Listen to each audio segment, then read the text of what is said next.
IoT devices such as your sensors, medically implanted devices, all are devices which are connected to this whole world wide web, and there's a heavy transfer of data between point A and point B within the whole network, right? So this is the overall aerial view of an independent information system, which I'm showing it to you. So therefore, nowadays for every 1 minute of, this is basically a data we have taken it from an open source, that you are almost 200 million emails are exchanged, and there are about 5 million Google searches every minute, you can understand, and for every 1.8 million Facebook, Instagram likes are there. So when the traffic is such a high traffic is there, when I say traffic, I mean to say huge data is being transferred from point A to point B.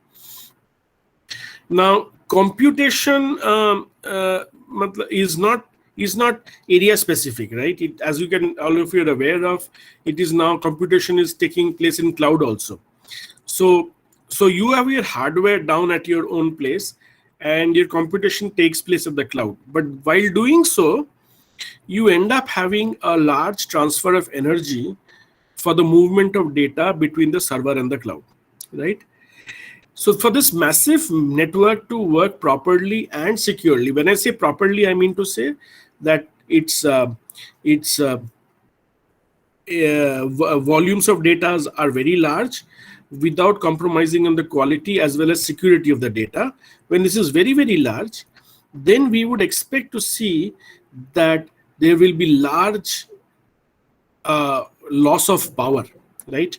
In terms of the amount of power which you will be you want to give in order to generate such a large volumes of data will be quite large, right? And therefore, as you can see in the point number 2, you only spend 10 megawatts of power in each data center. So I don't know you have seen it or not, but if you go to Cisco and you go to Google at San Jose in California, you will see that these are very, very heavy data centers, right? Very large data centers. Now, what the problem they are facing is the amount of energy, because because it's a heavy power dissipation, you have to cool these stations. So while cooling it, the amount of power required to cool the station is now much, much larger, or the amount of money spent to cool the stations are much, much larger as compared to the amount of power required to transfer the data from point A to the cloud. And this is growing exponentially, right? Therefore, the whole motivation is, can we have devices, semiconductor devices at the back end, which will allow us to go for an ultra low power design, right? So now if you remember, you had bulk MOSFETs, right, which was patented by Lilienfeld in 1925-27. Then you had Shockley gave us the concept of bipolar junction transistor and the transistor concepts. Now, after that, the world has moved very forward, but the basic concept of FET has still remained the same, right? So the FET has not changed for last around 100 years or so. It has not changed. The basic concept of FET still remains the same. So we need to find out new devices which will lead to large energy efficiency for large biomedical and large data centers, right? That is what the motivation for having these semiconductor devices are. So now with the very latest trend of AI and all those machine learning coming into picture, let us see the AI stack. Where does the whole idea of these emerging semiconductor devices fit, right? If you look here, the outer periphery is basically the application area, right? So you have autonomous vehicles, intelligent robots, smart healthcare, home, city, finance, security, hardware, store, and education. The lower one, which is the next circle, is primarily the domain specific knowledge which you should have in order to have such type of this thing. I will give an example. Say you require to have a basic knowledge of computer vision when you are actually working with autonomous vehicles, and the reason is, for autonomous vehicles, the sensors, the image sensors will be primarily attached to the vehicle, and on a real time they will be able to tell the microcontroller and therefore the internal actuators to work in a proper manner. And therefore, the basic functioning of computer vision is an important idea. However, you can understand that these are all onboard systems. You can't have the computer vision being applied at the data center, but it will be onboard the vehicle. So it should be small, it should take low power, right? And it should be real time. The most important part is real time. You can't have a heavy delay between the image, the extraction of the image on a real time and the processing of the image and the data being given to the car. Right? This is one very important point which you should please keep in mind, that in most of the cases, wherever you have man-machine interaction, you have natural language processing, you have computer vision, most of them are in a real-time world scenario. And therefore, you can't afford to have a latency in your data path, right? And that is one of the major important motivation for this talk, right? Now, so therefore, what has happened is that if you are aware of, let us start the discussion and say that what has happened, if you remember, Moore's law and all these things you already know, but we are now reducing the dimension of the device, right? When we reduce the dimension of the device, we also reduce the power supply of the device. Otherwise, what will happen is, if we just reduce the dimension of the device and the power supply remains the same, the electric field will be so large that there will be a decay or there will be a degradation of the silicon itself, because electric field will be very large. So you need to reduce your power supply. But the cost you pay for a reduced power supply, all of you are aware of, is a enhanced delay, right? And therefore a delay becomes large. Now, if you just take the previous example and say computer vision you are doing in a man-machine interaction in real time, then reducing power supply is not a good idea from the point of view of delay. It's a good idea from the point of view of energy efficiency, but from the point of view of delay, it is very, very difficult to ascertain that fact. So what people thought was that, can we have a device, or can we at least think of a device which can switch very fast from on to off state, right? So as you are aware of, in a typical, if we take typical MOSFET, metal oxide semiconductor field effect transistor, you are aware that the subthreshold slope is 60 millivolt per decade with you, which means that for every 1 decade rise or fall in the drain current, you require to give a minimum 60 volt change in the gate side, right? This is known as Boltzmann's tyranny. So at 300 Kelvin, the overall idea is that I cannot reduce the subthreshold slope below 60 millivolt per decade. I'm not going to the mathematics of it, but that's a basic MTech first year level mathematics. I don't want to go into details of that, but typically 60 millivolt per decade is the lowest limit, which means that in order to switch a device from on to off state, you require to give a minimum 60 millivolt change in the gate voltage in order to sustain that one order drop in the current, right? This is known as, how do you find out? If you plot ID versus VG, the slope of the graph gives you the values of it, right? What we are planning is that, can we break this Boltzmann tyranny or not, right? And that therefore, so one of the emerging nanoscale transistor which comes out is basically your TFET, which is shown in front of you. This is basically but this is a MOSFET. Sorry, this is a MOSFET, and you have a source, you have a drain, and you have an intrinsic layer, and you have a gate voltage. And when the gate voltage is larger than the threshold voltage, you have an inversion channel, right? Now, if you find the subthreshold slope, which is shown, so how do you find it? You draw a tangential graph in the log scale of ID versus VGS, and the slope of that graph, it gives you the value of your 1 upon slope of that graph gives you the value of your drain subthreshold slope, right? What has happened is, over the years, though 60 millivolt is the lower limit, achieving 100 millivolt or 120 millivolt per decade is very easy, relatively easy, right? And we are able to do that in a very easy manner. But going below 60 millivolt is the major point of concern. So just sorry. So therefore, if you are aware of if you look at this previous slide here, and if you look at this bulk MOSFET, you must be aware of the bulk MOSFET, the transition of carriers from source to drain is via drift diffusion model, right? It's basically through drift and diffusion, right? Which means that there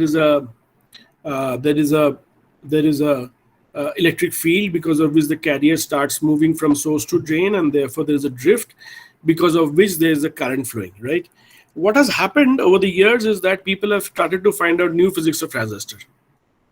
So rather than having drift diffusion, can we have something what is known as a tunneling? And because of tunneling, there will be some tunneling current which will be available.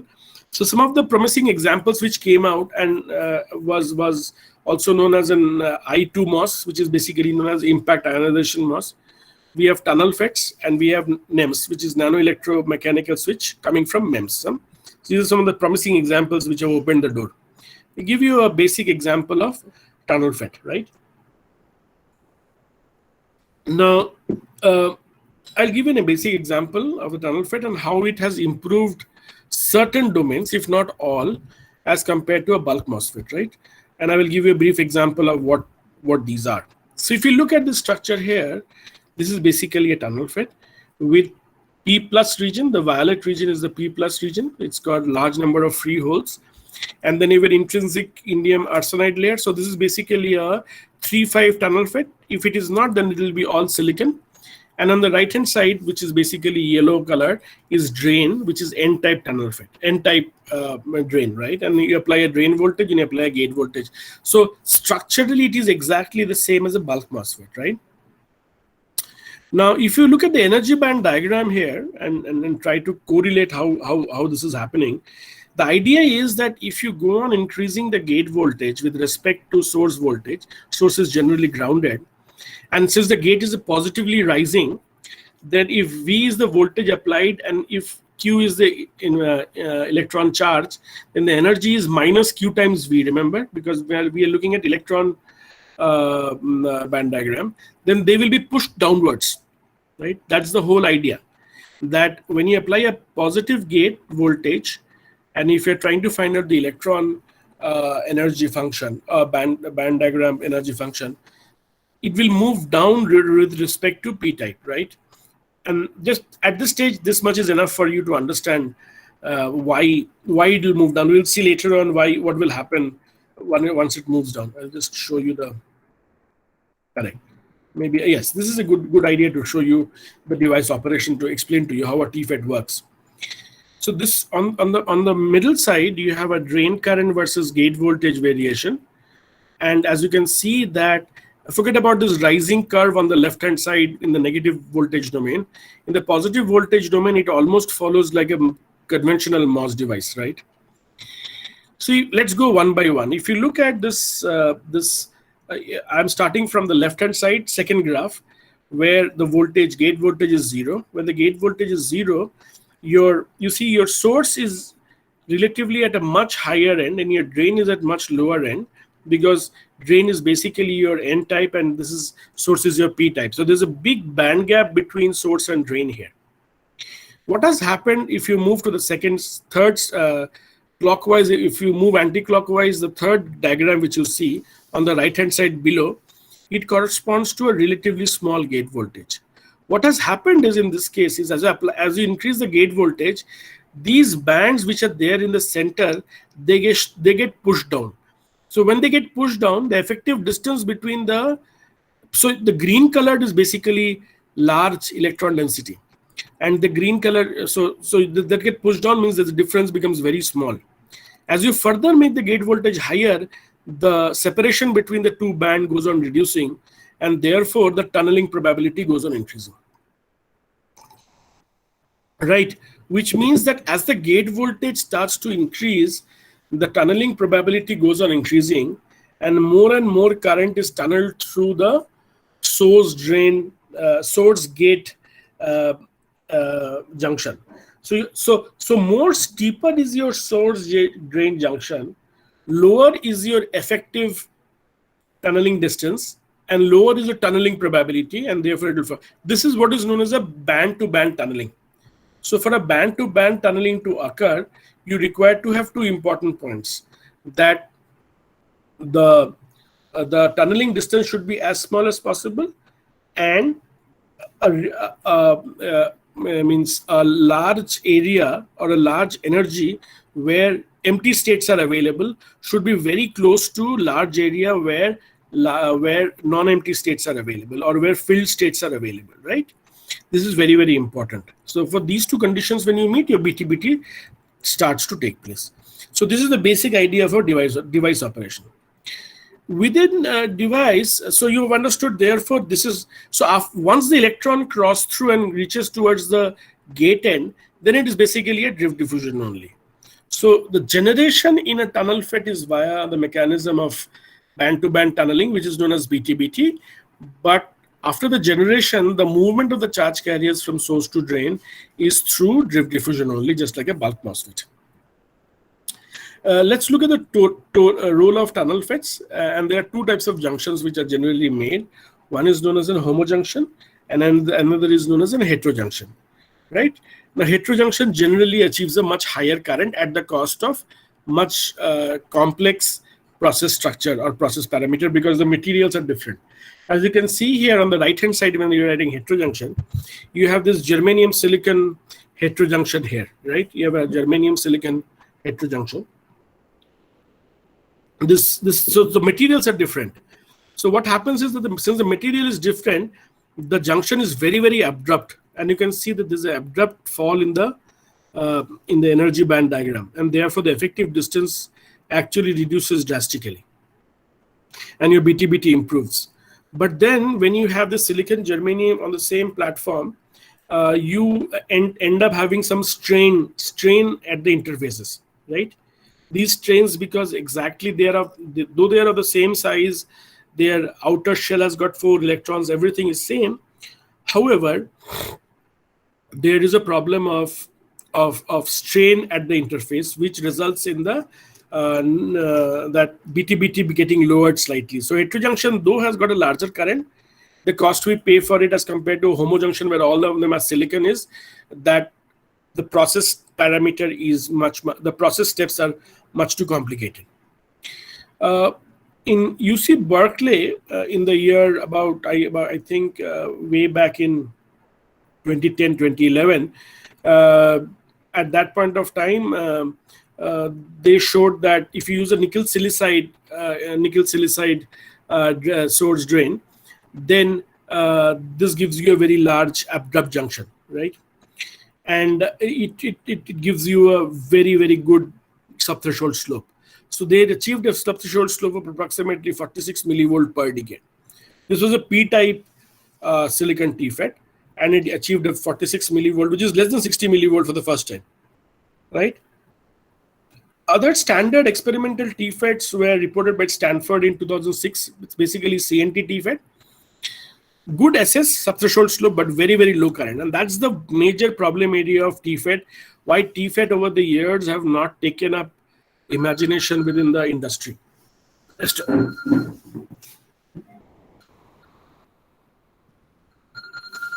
Ashutosh, make meeting, call back. I'm sorry. So you see, that's the problem area of TFET, that the current requirements are very, very low. The currents are very, very low. And though your subthreshold slopes are good, but your currents are low. And the reason is that you don't have a drift diffusion methodology of formation of the current, or even inversion, because inversion is the formation of the current. Here it is BTBT, right? Stanford in 2008 generated a device which was basically having a strained germanium. And strained germanium generally has got a much better profile as compared to a non-strained germanium. Similarly, Hitachi in 2010 and Peking University in 2011, they also developed this device idea. And indium arsenide nanowire-based TFET was given by Hokkaido University, and it was very low at 21 millivolts per decade, possibly the lowest experimentally found out TFET till today. has been this university silicon heterojunction TFET, right? So let me summarize the TFET. TFET basically works very good because it's a very steep subthreshold slope. You will ask me, why is it steep subthreshold slope? The reason is, as you go on increasing the gate voltages, you are able to form this junction and manipulate this junction very fast. Right? See, please understand, in bulk MOSFETs, what you are doing is you are trying to pull up the inversion, you are trying to pull the minority current carrier near the silicon dioxide interface. At least for an enhancement mode MOSFET, you are trying to pull the minority current carriers from the bulk towards the interface. And therefore, some time is spent for the movement of the carriers from the bulk to the interface. Whereas in this case, since there is no movement of carrier, it is the bending of the band, it is relatively very fast, and therefore your subthreshold slopes are relatively much smaller in case of tunnel FETs as compared to anybody else. Another good advantage is large I-on by I-off. But please understand, large I-on by I-off is not because of large I-on, but because of small I-off. Your leakage currents are relatively smaller in case of tunnel FETs, right? Here in this case, some designs are compatible with silicon germanium, silicon CMOS also. What are the challenges? The challenges are quite a few in number. As I discussed with you, the first point, the poor experimental drive current. The drive currents are very, very small. Another major disadvantage of tunnel FET is its ambipolarity or ambipolar current, right? Ambipolar currents are those currents which flow from drain to source, because just as you are lowering your gate, if you increase the drain voltage, you will be also lowering the drain side energy band. That will result in another tunneling from drain side, right? And that will result in a current which will lower your actual current. And therefore, that is known as an ambipolar current, which is basically a leaky current, right? They are very good at ultra low voltage operations. So if you're working at say 0.1, 0.2, 0.3, tunnel FETs works very well. As you go on increasing the gate voltage, they don't remain a very good overall idea of the, does not remain a good idea of working, right? With this concept, way back in about 10 years back, I think not 10, maybe about 8 years back, a concept of super transistor came into picture. So if you look at the subthreshold slope, it consists of two parts. How does my gate voltage change with respect to my surface potential? And how does my surface potential change with respect to my drain current? And we name it as M cross N, right? Now, so M is always greater than 1, right? But D psi as D log ID is always limited to 60 millivolt per decade. Right, N is limited, and that's the reason when you multiply 1 into 60, you get 60 subthreshold slope as the overall idea. Now, M, if you term this dVg d psi s equals to M, it will never exceed 1 because, see, surface potential is the potential at the silicon dioxide interface, right? And Vg is the gate voltage which you're giving. Now, in no way, except certain cases, as of now you're aware of, no way your surface potential will exceed the gate voltage, and therefore your d psi s will always remain close to 1 in most respects, right? And this d psi s dID has been experimentally found out to be approximately equals to 60 millivolt, and that's the reason 16 to 1 is 60, and I get 60 millivolt per decade as the subthreshold slope. So this was given by Saif Salahuddin way back about 12 years back. This diagram was given by him. And his fellow lab mates. And if you look at this diagram, x-axis is basically your m-axis, and this is basically your y-axis. Y-axis is basically your n-axis, right?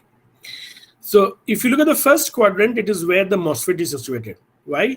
Because its m is larger than 1, obviously, and n is also larger than 60. We very well know, because MOSFETs can't have subthreshold slope.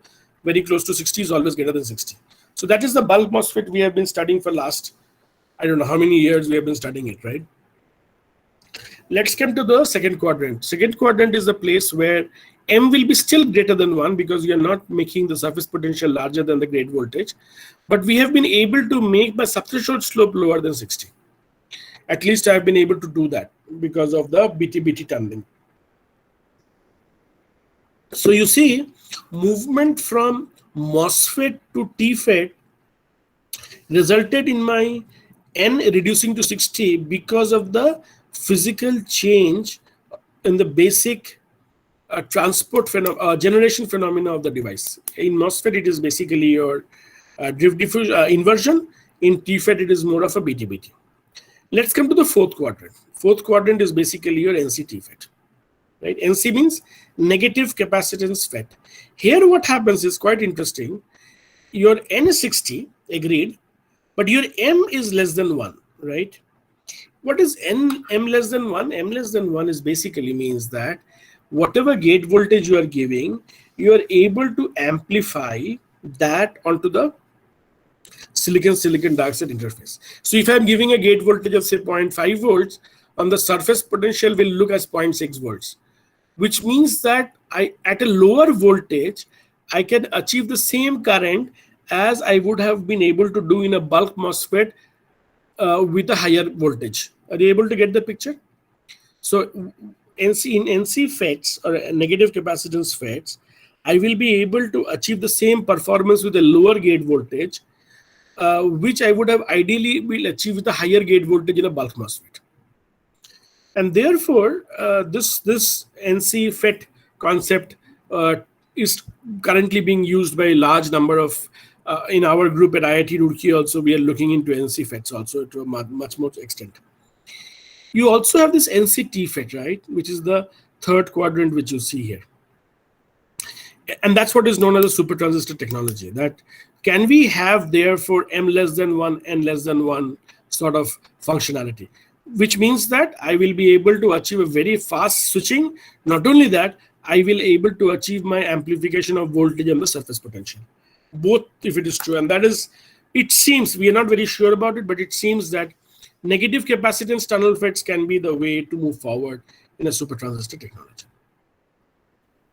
So what people thought, and it's a very hot topic of research nowadays, is if we replace this oxide, we have an oxide layer, but we put a ferroelectric layer over the oxide layer, right? And we amplify the surface potential by using ferroelectric material, right? Then this concept is basically known as the NC negative capacitance TFET. So so if you look at this structure here, the lower one is the tunnel FET. You have a pin P plus, channel N plus, so pin structure here. And if you just place this ferroelectric layer above it, and you have a ferroelectric layer just below the gate with the oxide layer, blue is the oxide layer. So I have a stack of gate, ferroelectric, oxide, and then silicon. Then what we get is known as the NC TFET, and you will be able to achieve all the functionalities of NC TFET. So one of the early papers came out in 2017-18. So it's not a very old concept. And the concept is old, but its implementation is relatively new. If you look at the super transistor theory, you see that you have this silicon substrate over which you have a box layer, buried oxide, and then you have this vertical, then you have this gate and the ferroelectric layer. What does ferroelectric do? They do an amplification of the voltage. How they do it? Well, that cannot be taught in, or cannot be explained in this small time, but primarily by the help of negative capacitance. You can look at large number of papers. For example, this paper, if you look, you will have a very good idea about what I'm talking about, right? If you look at the graph on the right hand side, which is basically drain current versus gate voltage, you can see that your it's much more steeper. The red one is much more steeper as compared to the black one, and therefore I can safely say that the subthreshold slope will be much lower as compared to that of the TFET, overall TFET. Moreover, if you look at ion by IOF ratio, approximately 1 order change in IOF by IOF is there between TFET and NC TFET, right? So there's a 1 order change in the TFET versus NC TFET formulation, right? So in both ways, your NC TFET happens to be one of the major thrust areas of research nowadays, where you amalgamate the best principles of negative capacitance and best principles of tunnel FET, right? Both of them uh, are there. What they have done is that, as compared to a standard TFET and a MOSFET, a tenfold increase in the energy efficiency is available when you do a super transistor technology. That's what people have found out over the years. Right. So that takes care of our first understanding of tunnel FET and how tunnel FETs are, in a sense, better. How tunnel FETs have evolved over the years, and what are the various other functionalities of tunnel FET using NC FET and so on and so forth. Right. Now let me give you a overall industrial roadmap. Right. For semiconductor industry. And if you look, so on the left-hand side, you have these foundries. You have TSMC, Intel, Samsung, GF, UMC, SMIC, and so on and so forth. And on the right-hand side is the time domain where they are moving forward. So if you look 2021, which is somewhere in the middle, somewhere at the end of the roadmap, you see that TSMC has already developed a 3 nanometer, almost stabilized 3 nanometer. So 3 nanometer FinFET is already stabilized by TSMC. Right. Samsung has also gone for a gate all around structure. GF, however, has actually stopped at 14 nanometer FinFET, right? And UMC has actually aborted their 14 nanometer FinFET process. Quite interesting. If you look at Intel and you look at 14 nanometer FinFET tri-gate structure, it's about 7 years long they have been able to pull. 7 years long primarily means about 3 Moore year, right? 1 Moore year is 1.5 years. So if you take 3 Moore year, no, about 5 Moore years. So about 5 Moore years, the Intel people were able to stagger their FinFET process. Now they are entering into super area 10 nanometer domain. And they're working fine over it. However, there is a talk going on that Intel might be taking over the global foundries, GF, in this roadmap. Right. Let me now come to another interesting emerging nano FET device, which is basically known as a nanosheet transistor, right? This has been there for last about 4 years or 5 years, and already some of the industries have actually migrated to nanosheet FETs. Now, if you look at, I'm taking it from IEEE Spectrum, this magazine, and if you look here, this is basically your drain. If you look at drain, you have a dielectric, which is the oxide layer, you have a source, and you have this. If you look at the top one, it is a planar FET, right, which was well known till 2010, 2011. It was a workhouse for digital and as analog VLSI design. Then came FinFET, which you see on the bottom left, where you have a tri-gate structure, and this is basically a fin of a fish. So you see the brown one, the ash color one is basically if you look at the yellow one as the fish body, then the ash color one is basically the fin of the body, fin of the fish, and therefore it is known as a FinFET design. Why FinFET worked better than your bulk MOSFET was that your FinFET, if you look very carefully, I am able to surround the channel from all the 3 directions, right? So your second order effects were relatively much smaller in FinFETs as compared to a bulk MOSFET.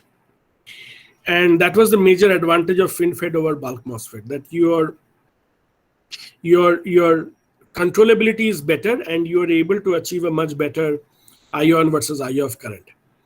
Now, the idea is that you're going to reduce the distance between source and drain because you want to have a lower and lower channel length being designed. But as you are aware of, I cannot go on doing it indefinitely because you do have a problem of shorting of source and drain, and the FET device will not work properly. So then what people thought was that rather than having a single fin structure, can we break the fin into smaller sheets, as you can see on the right hand side, and this gives them even much better control over the channel. So your second order effects reduce drastically. So that is what is known as a stacked nanosheet FET, right? So this is how it looks like if you look at the nanosheet FET. It is, if you can make it fully silicon, or you can make it silicon germanium. And then how it is made actually is that you first make silicon germanium stacking, etch away all the germanium from here, surrounded by gate dielectric, which is basically an oxide layer, and over which you do an ALD and form the metal gate, right? So you do an ALD for forming a thin dielectric layer over silicon, and then a metal layer, metallization part finally to form the metal gate, right? This way you start having a better control over all the silicon in a superlattice of silicon and germanium. So this is what a nanosheet looks like in reality, right? And this is one of the TEM which was there from Purdue University. I was able to get this picture. And if you look very carefully, these are the nanosheets which you see. The trapezium figures, as you see here inside, is basically the nanosheets, right? And the gate is surrounding it in all the directions, And nanosheet. The only problem is that, as you can see here, the nanosheet, which is the top layer, doesn't have the same dimensions as the nanosheet at the bottom layer, and therefore there is a process variability, or the variability of the dimensions of the nanosheet as you move from top to bottom, right? And that was the problem area for development of nanosheets in a longer run, right? So that is one of the problem area, because process parameters needs to be stabilized for a device to work properly in all the domain. So this is the general trend where you see that you have FinFET, and now FinFETs are giving way to nanosheets. But as you can see, as of now, in most of the digital technologies, we still use FinFETs only. 7 nanometer FinFET is still in use in much of the dimensions. Some of the people have shown a 3 nanometer FinFET working, and you can have therefore millions of transistors per unit area of a silicon chip. And then we went to nanosheets to discuss with you. What has happened is that over the years, IMEC Belgium, these people, a group of scientists there, made what is known as a fork sheet. And this is a one step ahead of nanosheet, right? What is known as a fork sheet. Fork sheet. So you remember, for a CMOS to be there, for a CMOS process to be there, you should have an NMOS as well as a PMOS, right? NMOS will have a high doping of P-type material in the substrate, and P-type will have a high doping of N-type substrate if you want to make it enhancement mode MOSFETs. Now, in the nanosheets, in the fork sheets, what people do is that they actually dope it, right? They dope it on the both sides by P-type and N-type. So both N-type MOSFET and P-type MOSFET plus nanosheet is available within your fork sheet. So your area layouts are reduced in fork sheet transistor. I am also not very sure how the overall structure of fork sheet looks like. It is still not come in the open domain, so I cannot discuss anything more than this. But effective reduction in the area is one of the major advantages of the fork sheet transistor, which was developed by IMEC Belgium. So this is the fork sheet process flow, and I will not go into details of the fork sheet process flow. I can as well shift it. But what people have shown is that if you want to know more about fork sheets, you can refer to these IMEC press releases. These are open domain sources which are available to you, and they are all presented at IEDM, right? IEDM 2019, they presented 2 papers. One was sub-nanometer CMOS technology scaling, and one was novel fork sheet architecture. And it was both present. These are all fabricated papers. So these are all fabricated data papers, and therefore they are quite interesting to read. If you want to have a look into it, please go through these 2 papers to understand more about the fork sheet transistors. Right. Let me come to the last part of my talk as far as this lecture is concerned, and that is basically your negative capacitance FET. around 2008, 2009, there was a group there is still a group, Saif Salahuddin and Professor Shupriya Datta at Purdue University, right? So Purdue has a long history of very good device physics, device physicists, as well as they have a very good fab also. So way back in about 12 years ago, this group actually gave a very phenomenal paper on having a negative capacitance. Now, negative capacitance concept was, I don't know, let me show, yes. Right, I can just maybe explain to you negative capacitance first of all. See, if you're aware of, I don't know, I do have a slide available with me. Yes. If you forget about what is written on the left-hand side, it's all complicated equations, don't have to worry about it. Now, if you look at the right-hand side figure, and if you compare, so if you put a ferroelectric layer, maybe I can show you the, yes, maybe I don't, yes. So I have a gate, insulator, and a channel. Right, so this is an insulator, is an oxide layer. Now, if I insert a ferroelectric layer between the oxide layer and the silicon layer, which is the channel layer, a ferroelectric layer. The ferroelectric is a property that it has got what are known as domains. So they have got dipoles. And these dipoles are what? They've got one positive pole, one negative pole. And once you apply a potential, and if there's electric field, all the positive poles move in the direction of the electric field, and all negative poles moves opposite to the direction. Not move, they point towards opposite to the direction of the electric field. So using an external electric field, I will be able to align the domains of this ferroelectric material, right? The ferroelectric has this property that I can align or disalign the domain or the dipole by an external voltage using a proper electric field. Now, if you go with this basic physics known to you now, let me come to this graph and explain to you. So if you increase the voltage, what happens is the polarization increases, right? The red line, if you see, forget about this negative, positive, all those things at this stage, you just forget. Just see that what is happening, that as you increase the applied voltage, gate voltage, the polarization increases.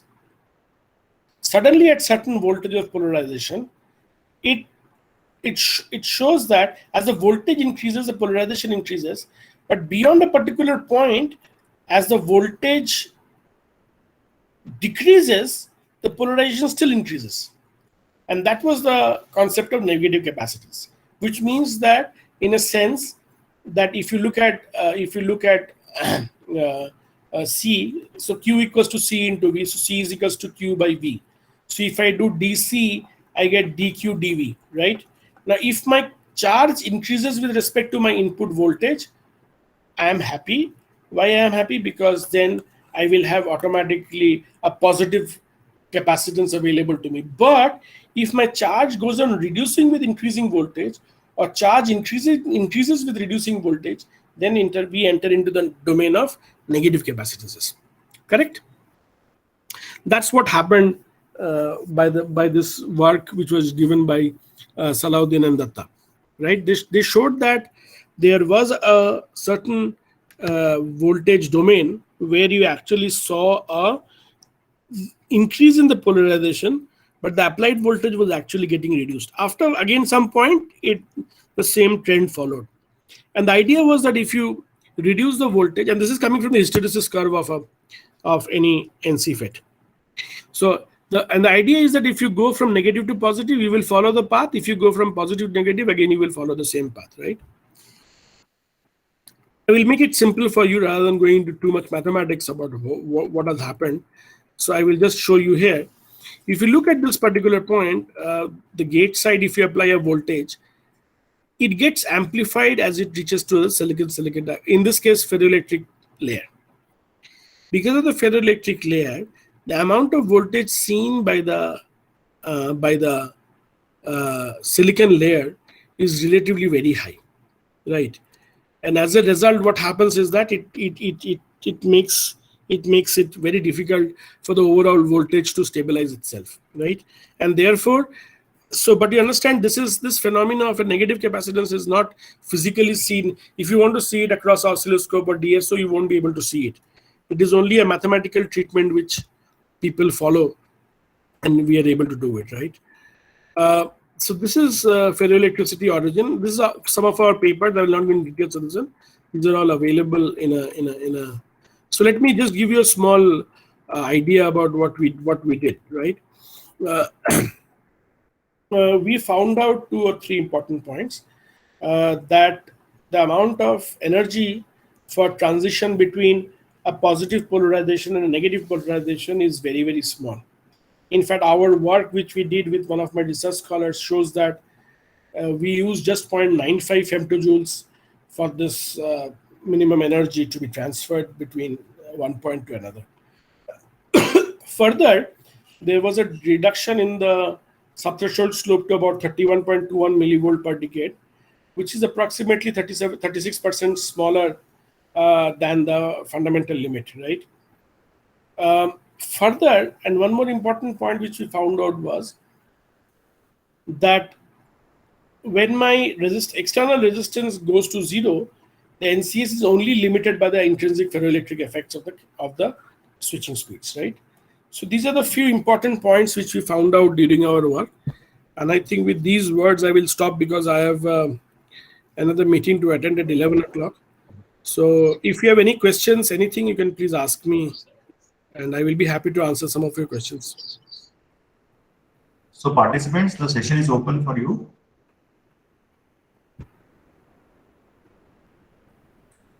You can ask any question.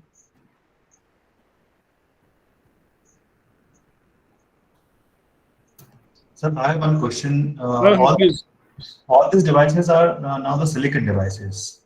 NC? Are you talking about NC? Yes, sir. Yes. So, is there any in future there may be a scope for other materials devices like yes. So there is a scope that you will have indium arsenide, indium gallium arsenide. So those 3,5 will be coming into picture. Silicon will be finally removed, and 3,5 will be, because 3,5 has got a much larger current. Mobility is much higher in that case. So you could expect to have a much larger current in an NC FET. So that is one of the problem areas of NC FET, that currents are very, very small. Current is very small. Current driving capacity is small. Yes. Correct. Participants, any other doubt or any question? So I'll provide you the email address of Professor Dasgupta sir, and if you have in future, if you have any query, you can ask him directly. Sure. I'm sorry, actually, I could not stay with you for a longer time. I have to leave. So no problem. Yeah. Thank you. Thanks a lot. Thank you very much. Thank you so much. Okay.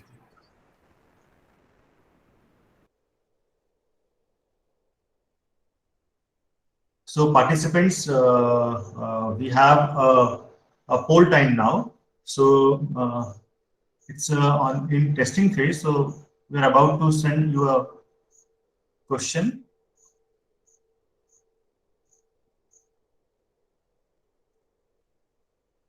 So have you received any question? Any participant is participants? Yes, I have received one vote from participants.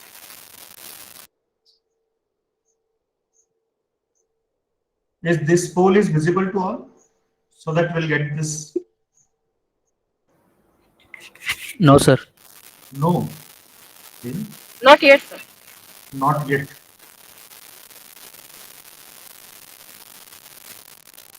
I don't know. I have received one response from that. The question is on the day 2, session 1. No, sir. Okay. Expert talk delivered by no yet. Okay. Can you check your Gmail address or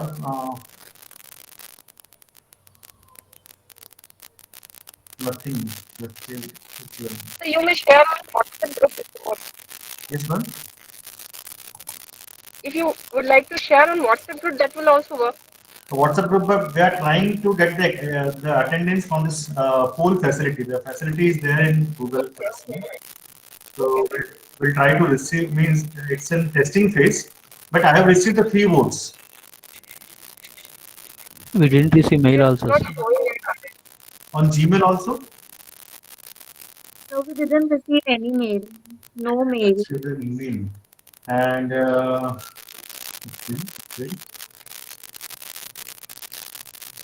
poll, Jaswinder Kaur has received. Jaswinder, can you tell us where you have received this? I have received the 4 answers. I had checked my email too, so nothing is. Yes, sir, I have received and I have told the right answer. So you have received on your Gmail account, or you have received on this? On So this- it on is this coming Meet. on the Gmail only, not Gmail, sir. No, sir, I Here have in received Meet here. only, sir. Participant has to go 4th tab at the bottom. At the bottom of this Google Meet itself. Yes, sir. Yes, sir. Okay. The participant, please, if you have any question, you can ask Srinivasa Naidu. Srinivas Naik. Participants, please see at the beside chart tab. You will see one more. You will find one more tab. There you can find polls. I have received 7 answers. Means the poll is working. So we'll try to get or find out the way to get the attendance, because to write the attendance at Google form, it's very difficult to means handle. So today I thought that we should have some experiment on this poll. The poll percentage is there in the Google Meet. So few people's the 13 votes. I have received the 13 votes. Poll found. Madhu Kumar is also found. Mayuri Joshi has raised the question. Mayuri, you can ask. Sir, I am not able to find the poll. We are not able to find. Can anyone help? Vinod, can you help? Please open the property window. There you are going to find activities tab at the bottom. After report abuse, you are going to get another option, activities. Okay. Madam, can you present that? Can you present or can you share your screen? Okay, fine. Sir, I am sharing. Yeah. My mobile device is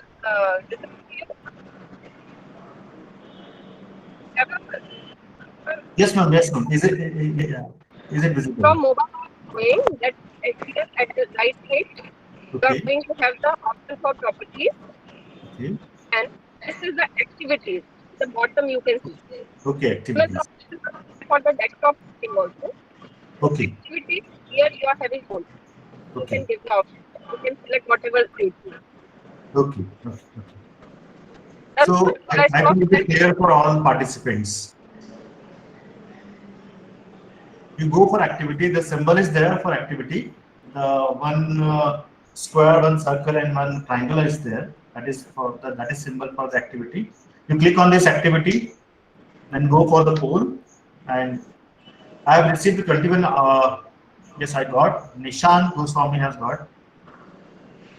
So Mayuri, Uday Pawar has also received the poll and answered for the poll. Sir, I am Jagrati from Ujjain, but I cannot find this activity option. You are not able to find that. Madam, are you using desktop, madam? No, sir. I'm using mobile right now. Hello. Yes, Geeta. Sir, in the phone, if you are using the phone, at the end you will see that raise option hand was there. One symbol is there. Yeah. At that side, the right corner, there is an option, that three dot option. Go through it, and in the activities you will get that poll option. So can you present your slide? Can you present your screen? Sir, it's done by me. Okay. Mayuri Joshi has done. 26 vote I have received. So I'll check. I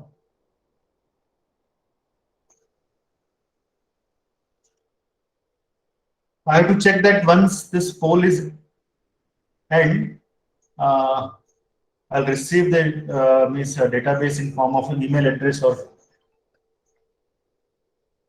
so that may be the helpful for your attendance. So at every session we, sir, mobile per activity option nahi aa raha hai. Engineer Santosh Kumar Yadav is asking, activity option is not coming on mobile phone. Garima Sharma done. Those who have completed, please write your name. Excuse me, sir. Yes, yes, Excuse me, sir. Myself, Devashish Shanki from yes, JIS yes. College. I did not get the activity. I did not get the Sir. activity options over there. I am doing in the mobile, but Okay, I'm not getting this one. okay. They are not getting this one. So can anybody help Devashish to find out where is the activity? So I have already shown how they can do it. Maybe their Me application is not updated or something. That's why they are not Okay, okay. Their Google Meet application is not updated. Maybe to the home.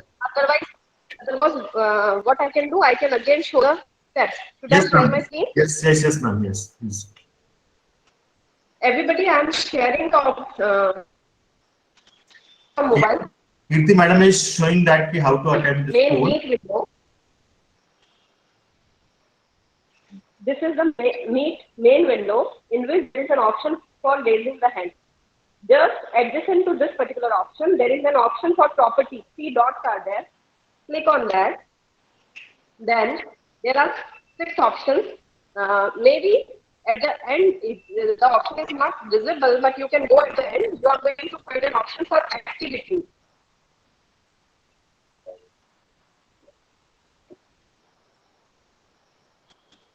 Then, if you are going to click on activities, you can see that co-option is there and activity also. Then you need to attend that. That's it. So just near to raising the hand, there is an option for property. Go there at the end, go for activities, and there you will find the poll option. If they are not getting, I think, sir, there may be some issue with the updation. So they can update the Okay. Meet application and they are going to find it. So all the participants are requested to please update their Google Meet this application on mobile phone, so that you will get this. Mayuri Jeshi, you have found Santosh Kumar Yadav, Santosh and Mayuri.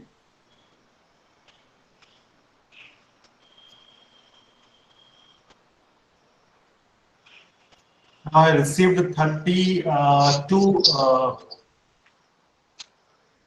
answer. 32 participant has completed their poll activity. Okay.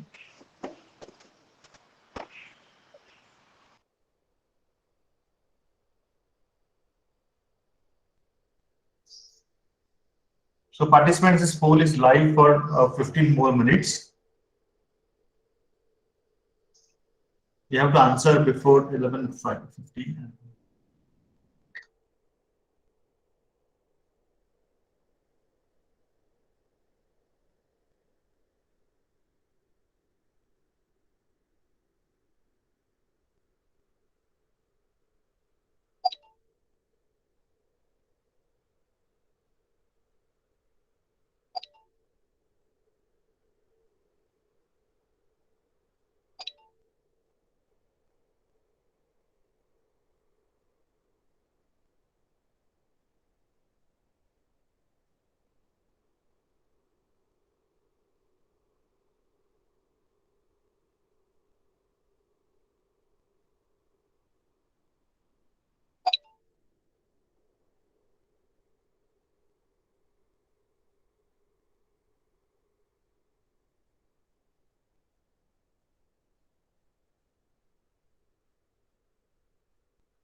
Vaibhav sir, Yes, ma'am. Yes, ma'am.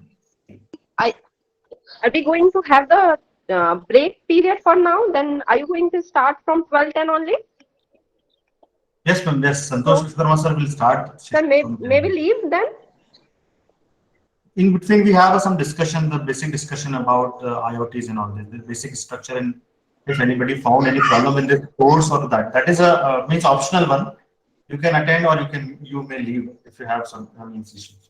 I have some engagement, so Yeah, ma'am. You can. thank you so much, sir. Yes. Thank you.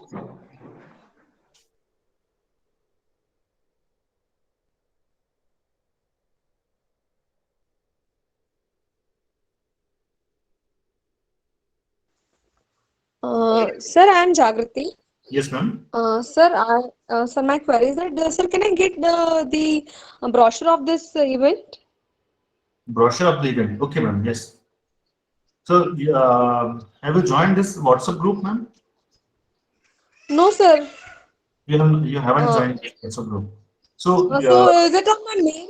Is it on my mail link of that WhatsApp group? yes, sir. That I have sent to all the participants. You join with this WhatsApp group. WhatsApp group, the schedule and brochure is available. Okay, sir. I will Okay. find it. Yeah. Okay, thank you, sir. Thank you so much.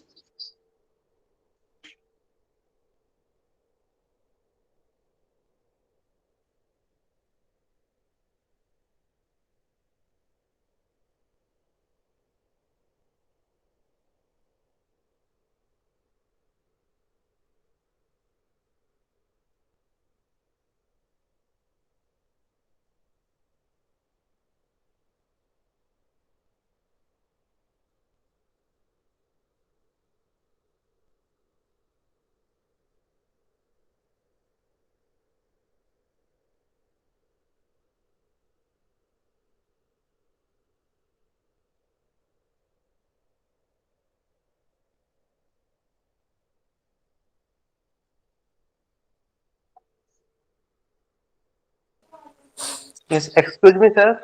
Yes. Good morning. Yeah. Good morning.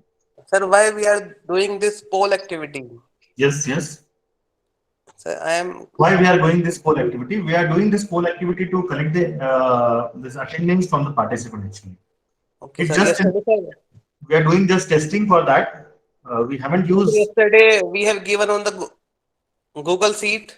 Yeah. We have received that, and we are trying to update that attendance over the this Atal portal, but we are facing a few problems on that. So But sir, I yes, don't have the option of poll activity when I am joining through the phone.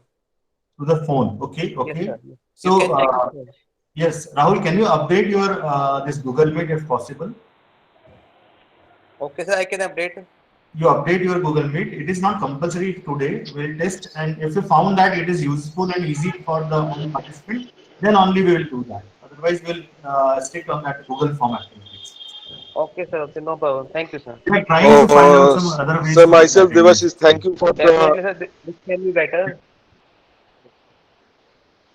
So, Devashish, have you received that? Means, have you found Yes, activities and all this? yes. I have updated the software and it is available over there. I am given the poll also. Okay, thank you. Okay, thank you. So today we will not share any attendance link, right? We will first. I have to check that once I end this poll, in what form I have received it. I'll receive the information. If I receive the Okay, information, to get the attendance. This is only for the testing purpose, right? Yeah, it is only for the testing purpose. Yeah, we have a time. We have a means half an hour. So we first test this activity, and if it is found So, suitable, yes. What is the next session time, sir? Can you just tell We me? have a next session on 12 past 10 by Dr. S.K. Vishwakarma from IIT Indore. Okay, 12 past 10, right? Okay. So can I leave at this moment if I give the poll? Those who have participated in poll activity, they can leave. Okay, thank you. Good afternoon, sir. This is Shobana. Still, I couldn't find that poll. Can you help me, sir? Madam, please check your WhatsApp message. I'll reply the number of steps that is required to use the poll activities. Okay, sir. Thank you. Sir, I cannot find WhatsApp link in my mail. So Yes, will you fine. please help me to find it? I'll do that one checkbox itself. One second.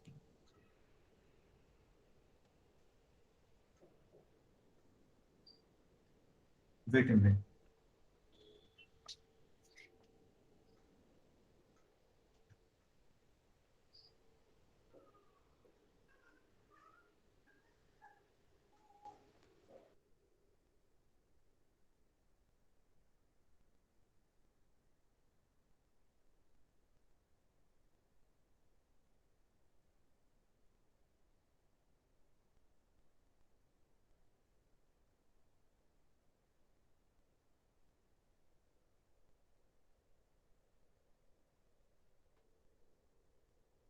You can find on the chat. Jagrati Chatterjee ma'am, you can find a link to Yes, sir. join the WhatsApp group on this chat box. Okay, sir.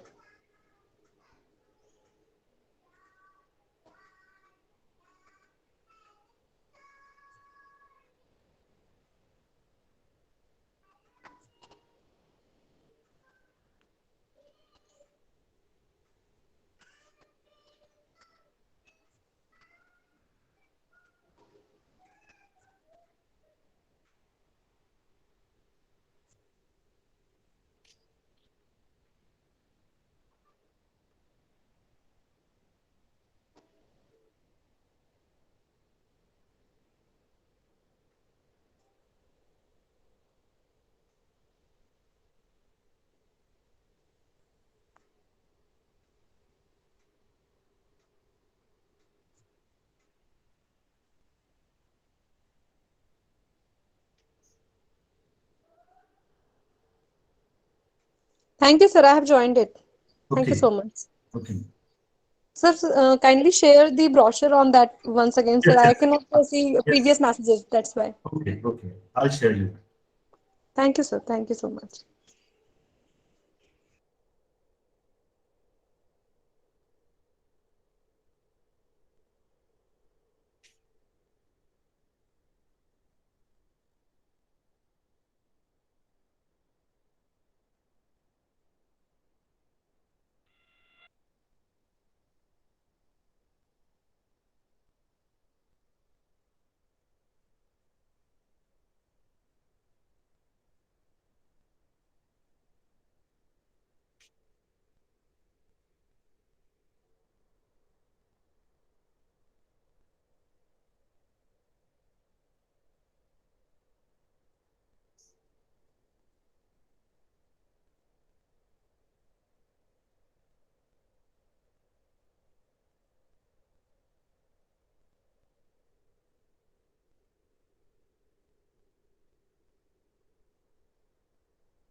All active participants, have you participated in that poll activity?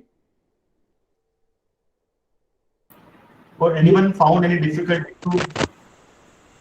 Yes. Any option Yes, sir, for the poll in my mobile just phone through go my mobile phone? We are not able to get that option for the poll. Yes, sir. Yes, sir.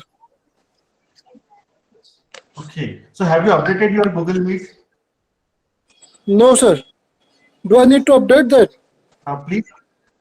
Yes, yes. Plus, please you update because this new feature is added by this Google. So you plus update your Google Meet. This activity is live for the 11:30. So you update your Google Meet and then you use that.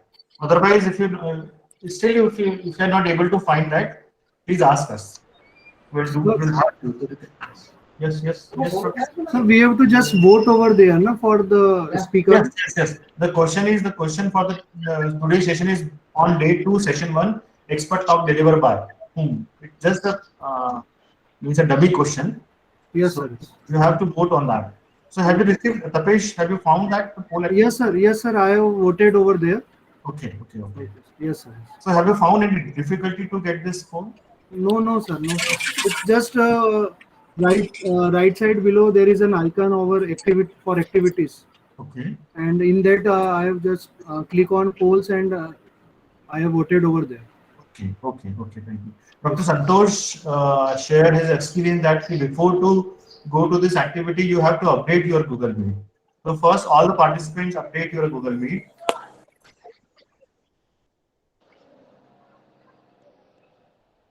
Pravesh, please you update your Google Meet.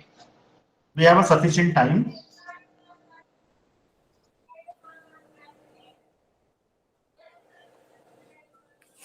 Any other active participants who's live in this workshop but not able to participate in the poll activity? Because in future we use this poll activity as attendance.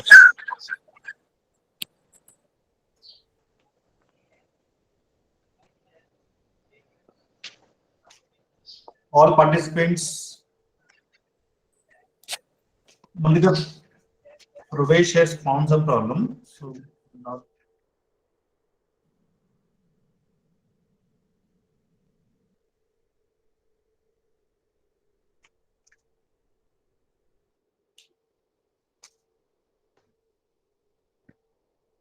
updated my Google Meet. Okay. Now are you able to locate this activity?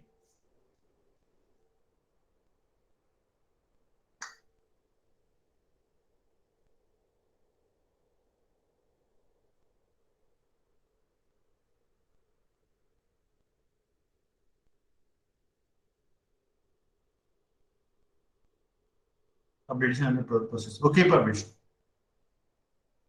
You have sufficient time.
Pravesh, have you found?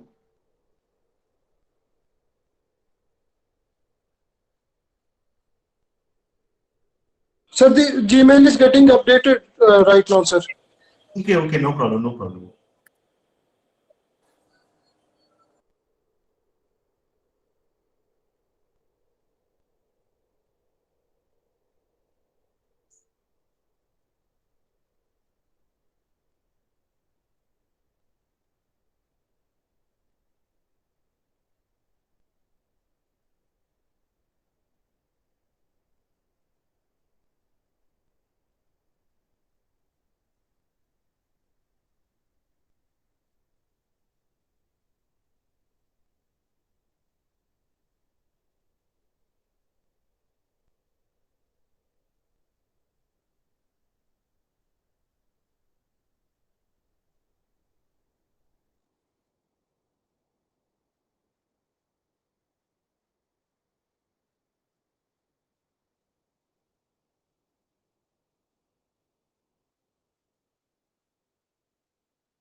Hello. Yes. Next session started from? Next session will start from 12 plus 10. 12 बज कर 10 minute. Okay, okay, sir. Thank you. So there is only one section to poll, right? There is only One option to poll. Yes. There, only one question. Yes, sir. Yes, sir. Thank you, sir. Thank you. So have you received and have you answered that? Okay. If no one is left to participate in this. Yes, sir. I have received that poll. And Okay, Pravesh. So if all of you have responded for this poll activity, so I'm going to close this poll activity, and I'll use this. If I'll get the sufficient data, then we'll use this for the attendance purpose. We'll start our next session at 12 past 10 by Dr. X.K. Vishwakarma from IIT Indore.